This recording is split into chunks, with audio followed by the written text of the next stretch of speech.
462. You're not allowed into the event. Just to let everyone know, you guys are being audio. That's an unlawful request, officer. Alright guys, what's going on? Levi Trumbull reporting here, and we have an update to provide you guys as it relates to a exclusive story that we have been covering. We have new and exclusive body camera footage that we are going to play for you guys straight away as it relates to the unlawful trespass of pastors from a public event by the Frederick Police Department at an event that was located in the city of Frederick, Maryland along Carroll Creek Park. So here's the deal, guys. If you have not seen the special report that we did on this subject matter, a link to that video will be in the description. Guys, you're going to want to check that one out straight away. Great video and great interviews. We lay the whole situation out in that video, but in this one we have an update to that whole situation. We've been covering the story since this whole thing started back on June 22nd. Now guys, what we're about to play for you is newly released body camera footage that we received from a Maryland Public Information Act request. We have not received all of the documents pursuant to that request yet. However, we have this piece of information and it definitely clears up the issue of the trespass situation. Guys, we are going to play you that body camera footage in just one moment, and then we have follow-up interviews with Brother Ray and a Maryland activist that you guys know quite well. You probably can guess. So with that, guys, check out this newly released body camera footage and we will catch you soon. So initially in this body camera footage, there is no audio. That actually doesn't start until a little bit later when the officer switches on his audio. As you can see, this is the Frederick Pride Festival on June 22nd, notably a very hot day, 102 degrees. Now we see this woman come in. Her name is Quinn Baker, based on the identification card that she presents. We're not sure who she's with or what was said because there's no audio, but we're going to assume that it might have been something in relationship to this group of Christian men that were outside evangelizing, preaching, whatever you may have it. And now we see Officer Alger, who we believe this body cam footage is of. We believe this is his body camera, but we're now going to see him in just one moment make his way over. It's right now, actually, you're seeing it. He's walking over to the pastors, and this is when he activates his sound. That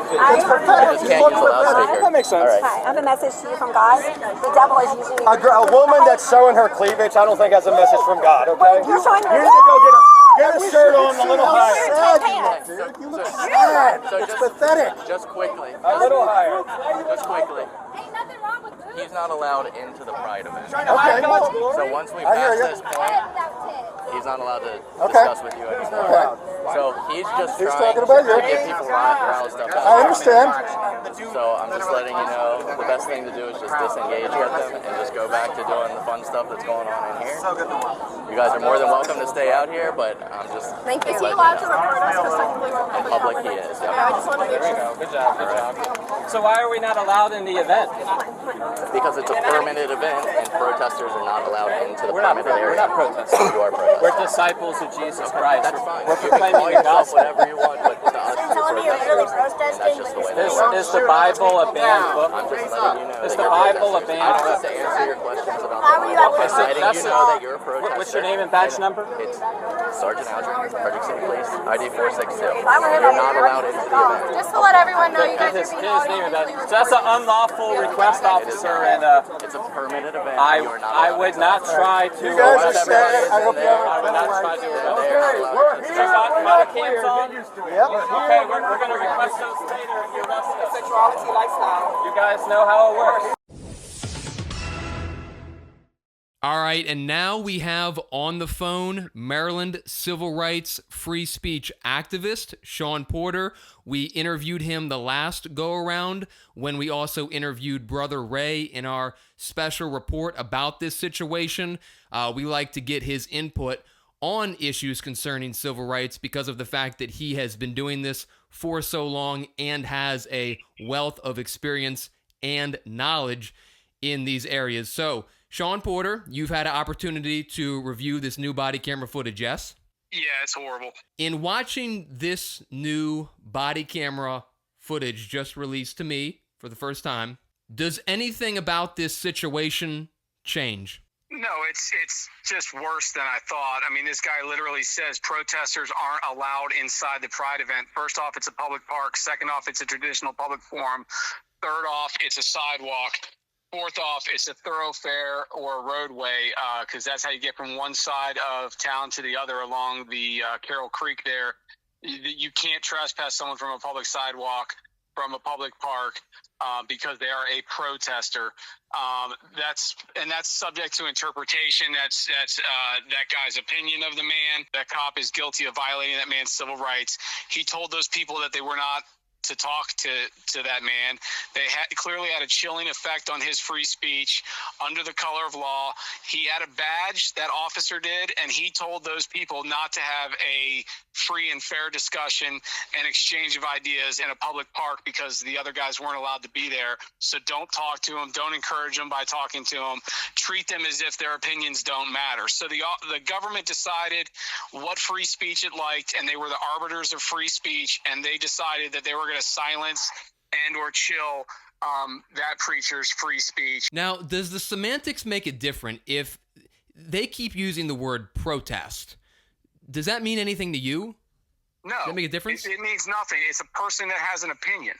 And the government of Frederick, the city of Frederick, who's, after seeing this, it's going to cause me to go to city council meetings. So I hope they're ready to tase me. It's a First Amendment civil rights violation of speech, freedom of religion, and the right to peaceably assemble. So you've got the trifecta. They kicked him out of a public park. They silenced their religious speech. They silenced their free political speech. They silenced their free expression in every way, shape, and form. This is a really ironclad case. So, as you know, I have put in multiple public information requests. I've told you this because I've had that conversation with you. There has been a little bit of a slowdown, I guess we could call it, in getting some vital records, because I truly just want to know what happened from the journalistic perspective. Like, is this what it seems like, or is there more to the story? Like, it's my aim and object to get to the bottom of things. I'm trying to just put this whole thing into order, but it seems like there is a slowdown here in terms of producing what would otherwise be a very simple records production. I don't know if you have any comment on that, or what do you think? They're violating the Maryland Public Information Act, and they think that you're not going to catch them or call them on it. So I think you need to go down to records and ask to speak to the records supervisor on video and, say, this is going to go to court. You do understand you're violating the Maryland Public Information Act, and confront them. Some of them, they say, well, there's just nothing there that exists. To me, it seems hard to believe, and I don't know how I would prove that otherwise. But, like, for instance, I know that there is, and maybe they just haven't gotten it to me yet, but I know, like, there has to be a list of officers who worked that day.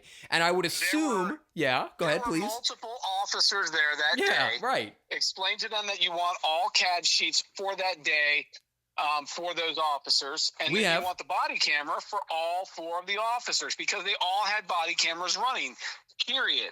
It's that simple. Is every police officer who stood in front of Carroll Creek entranceway, does every officer then become liable to be a named defendant in a potential civil rights action?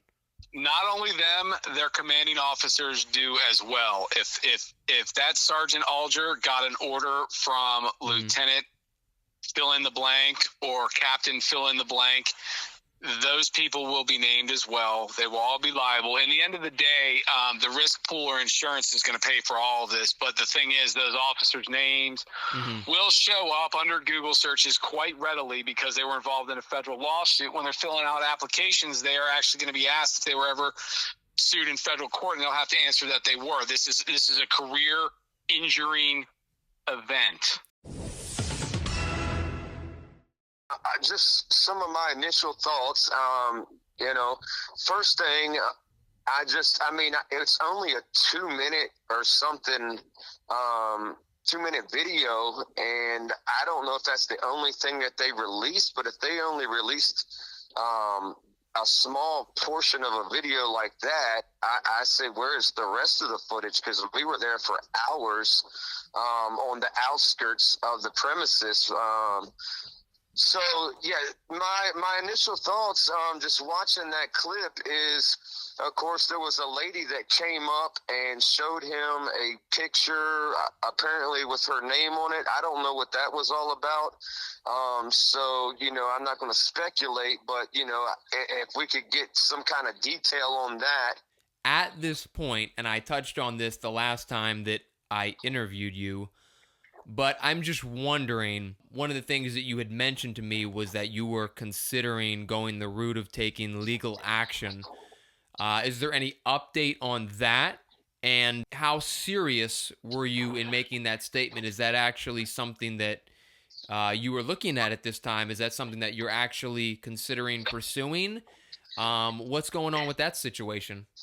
Yes, sir. Just as serious as they were about violating our rights that day, just as serious as they were about trespassing us that day, just as serious as they were on discriminating on our free speech that day, we are just as serious about pursuing them in a legal matter. And so, yes, this is not the end of it. We are in talks with legal counsel, and so we're hoping to be able to pursue this.